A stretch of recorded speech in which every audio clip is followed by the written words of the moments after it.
ചെറുപ്പക്കാരൻ ആത്മീയ ഗുരുവായിരുന്ന ഇബ്രാഹിം അദ്ദേഹം തങ്ങളോട് മഹാനവറുകളെ എന്തെങ്കിലും ഒന്ന് പറഞ്ഞു തരുമോ, ഞങ്ങൾക്ക് അല്ലാഹുവിലേക്ക് തിരിഞ്ഞു നടക്കാൻ എന്തെങ്കിലും ഒരു വഴി പറഞ്ഞു തരൂ. തെറ്റ് ചെയ്യാതിരിക്കാൻ പറ്റുന്നില്ല, തിന്മ ചെയ്യാതിരിക്കാൻ പറ്റുന്നില്ല എന്നവിടെ പറഞ്ഞു. ഇബ്രാഹിം അദ്ദേഹം തങ്ങൾ പറഞ്ഞു, മോനെ ഞാൻ നിങ്ങൾക്ക് 5 കാര്യങ്ങൾ പറഞ്ഞു തരാം. അത് മോനെ സ്വീകരിക്കുകയാണെങ്കിൽ ലം തദുറുക മഅസിയത്തുൻ ഖത്ത്, ഒരു തിന്മയും നിങ്ങളെ പിടികൂടുകയില്ല. വലം തൂബിക ലദ്ദ, ഒരു സുഖത്തിന്റെ പിന്നാലെയും നടന്ന് നിങ്ങൾ ഹറാമിലേക്ക് പോവില്ല. 5 കാര്യങ്ങൾ പറഞ്ഞു തരട്ടെ, അത് മതി നിനക്ക് നന്നാവാൻ. ആര് പറഞ്ഞു? ആത്മീയ ഗുരുവായ ഇബ്രാഹിം വദ്ഹം റളിയല്ലാഹു അൻഹു. അവരും ഒരു ആർഭാട ജീവിതത്തിൽ നിന്ന് ആത്മീയതയിലേക്ക് സുഹൃത്തിലേക്ക് കടന്നു വന്ന മഹാനാണ്. ജോർഡാനിന്റെ ഭാഗങ്ങളിൽ അവസാന കാലം കഴിച്ചുകൂട്ടിയ രാജകുമാരനായി ജീവിച്ച മഹാനായ ഇബ്രാഹിം വദ്ഹം തങ്ങൾ യൗവനകാലം അങ്ങനെയാണ്.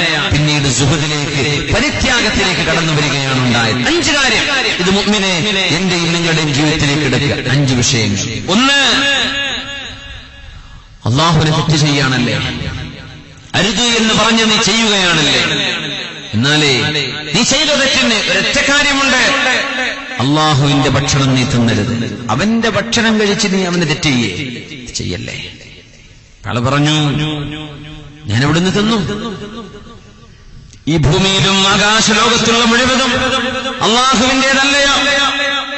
ഇബ്രാഹിം തങ്ങൾ ചോദിച്ചു, പിന്നെ ഞാൻ ചോദിക്കട്ടെ, അല്ലാഹു തരുന്ന ഭക്ഷണം കഴിച്ചിട്ട് നീ അല്ലാഹുക്ക് തെറ്റ് ചെയ്ത് ജീവിക്കേ, നിനക്കെങ്ങനെ അത് കഴിയുന്നു? സിമ്പിളാണ്. Answer is very simple. നമ്മുടെ വായിലേക്ക് വരുന്ന ഭക്ഷണം അല്ലാഹു ഒരുക്കി വെച്ചതാണ്. വല്ല ഭക്ഷണം നമ്മൾ ഈ പറമ്പ് കാണുന്നുണ്ടോ? വല്ലതും. എല്ലാ വീടുകളിലും ഭക്ഷണം എത്തി, നമ്മുടെ അങ്ങാടികളിൽ ഭക്ഷണം എത്തി, നഗരങ്ങളിൽ ഭക്ഷണം സ്റ്റോക്കാണ്. എവിടുന്നത് വന്നു? ആരാണ് ഇതിനെ പ്രേരിപ്പിച്ചത് കൃഷി ഇറക്കാൻ? ആരാണ് അതിനു വേണ്ടി കഷ്ടപ്പെടാൻ കുറച്ചാളുകളെ ഉത്ബോധിപ്പിച്ചത്? ആരുടെ മനസ്സിലാണ് അല്ലാഹു ഇതൊക്കെ തോന്നിപ്പിച്ചു കൊടുത്തത്? ധാന്യം വിളക്കാൻ അല്ലാഹുവാണ്. വമാ മിൻ ദാബത്തിൻ ഫിൽ അർദ് ഇല്ലാ അലല്ലാഹി റിസ്ഖുഹാ. അല്ലാഹുവാണ് ഭക്ഷണം ഏറ്റെടുത്തത്. അല്ലാഹുവിന്റെ ഭക്ഷണമാണ്. പലരുടെ കൈകളിലൂടെ നമ്മൾ മുമ്പിലേക്ക് എത്തുകയാണ്. അപ്പൊ അല്ലാഹുവിന്റെ ഭക്ഷണം കഴിച്ച് നീ തെറ്റ് ചെയ്യല്ലേ. യാ ഹാദാ ഇൻ അറദ്ത അൻ തഅസിയഹു ഫലാ തസ്കുൻ ശൈഅൻ മിൻ ബിലാദിഹി. തെറ്റ് ചെയ്യുകയാണെങ്കിൽ അല്ലാഹുവിന്റെ ഭൂമിയിൽ ഒരിടത്തും നീ താമസിക്കരുത്. നേരത്തെ പറഞ്ഞാണല്ലോ ഇത്. കിഴക്കും പടിഞ്ഞാറും അല്ലാഹുവിനാണെങ്കിൽ എവിടെയാണ് ഞാൻ പോയി താമസിക്കേണ്ടത്? എവിടെ എനിക്ക് താമസിക്കാൻ കഴിയും? മഹാനവറുകൾ ചോദിച്ചു, അല്ലാഹുവിന്റെ ഭക്ഷണം കഴിക്കുകയും അവനൊരുക്കിയ വീട്ടിൽ താമസിക്കുകയും ചെയ്തിട്ട് അല്ലാഹുവിനെ തെറ്റ് ചെയ്ത് ജീവിക്കുകയോ? എത്ര ഗൗരവമാണത്. മൂന്നാമത്തെ എന്താണ്? അബൂ ഇസ്ഹാഖ് പറഞ്ഞു തരൂ ഇബ്രാഹിം തങ്ങളെ.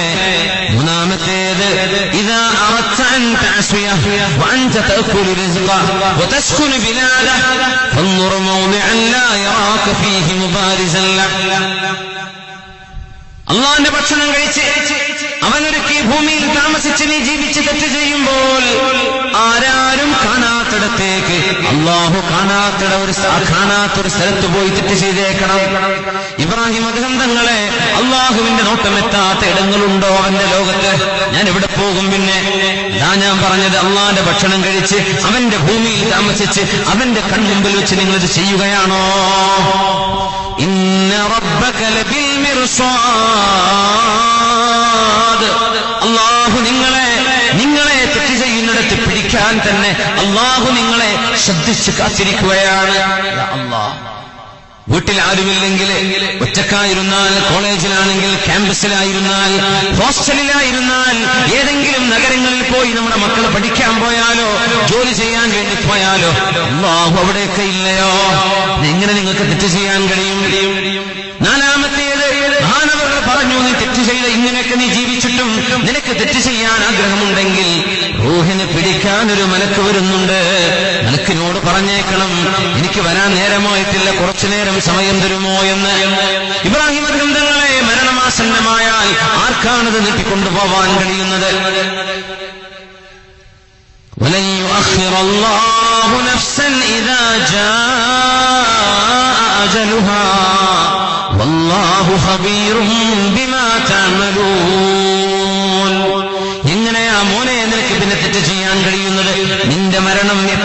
കാരണം നിനക്കറിയില്ല. മരണം ആസന്നമാകുമ്പോൾ ഞാനിപ്പോ വരില്ലെന്ന് പറയാൻ കഴിയോ?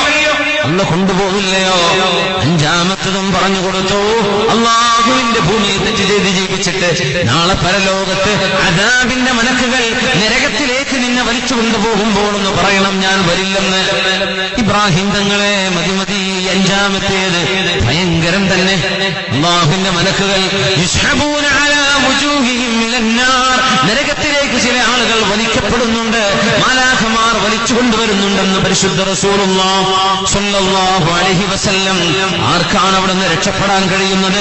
ഹസ്ബി ഹസ്ബി, മതി മതി മതി മതി, അനസ്തഗ്ഫിറുല്ലാഹ വഅതൂബു ഇലൈഹി, ഞാൻ റബ്ബിലേക്ക് തൗബ ചെയ്ത് മടങ്ങുന്നു, പശ്ചാത്തപിച്ചു മടങ്ങുന്നു. നമ്മുടെ ഭക്ഷണത്തെ കുറിച്ച് ഓർത്താൽ ഈ പ്രപഞ്ചം മനോഹരമായി ഇങ്ങനെ കാറ്റും വെളിച്ചവും നൽകുന്ന അല്ലാഹു, ശ്വസിക്കാൻ ഓക്സിജൻ എല്ലായിടത്തും വെച്ച അല്ലാഹു, കുടിക്കാൻ വെള്ളം തന്ന അല്ലാഹു, ഭക്ഷണം നമ്മുടെ വായിലൂടെ കടന്നുപോയാൽ ശരീരത്തിനതിന് വേണ്ട ഭാഗത്തേക്ക് അതിന്റെ പ്രോട്ടീനുകളും മിനറലുകളും ഫാറ്റുകളും അതിന്റെ ഓരോന്ന് വ്യത്യസ്തമായ രീതികളിൽ അതിനെ ഡൈവേർട്ട് ചെയ്യാൻ കഴിയുന്ന, ഡിസ്ട്രിബ്യൂട്ട് ചെയ്യാൻ കഴിയുന്ന സംവിധാനവും തലച്ചോറും നമ്മുടെ ശരീരത്തിൽ വെച്ച അല്ലാഹു തആല. എങ്ങനെയാ റബ്ബിന് നീ തെറ്റ് ചെയ്യുന്നത്? അവൻ കണ്ടുകൊണ്ടിരിക്കെ, മരണം നിന്റെ മുമ്പിലുണ്ടായിരിക്കെ, നരകം അല്ലാഹു ഒരുക്കി വെച്ചിരിക്കെ, എങ്ങനെയാ നമുക്കതിന് സാധിക്കുന്നത്? ഇത് മാത്രം ആലോചിച്ചാൽ മതി.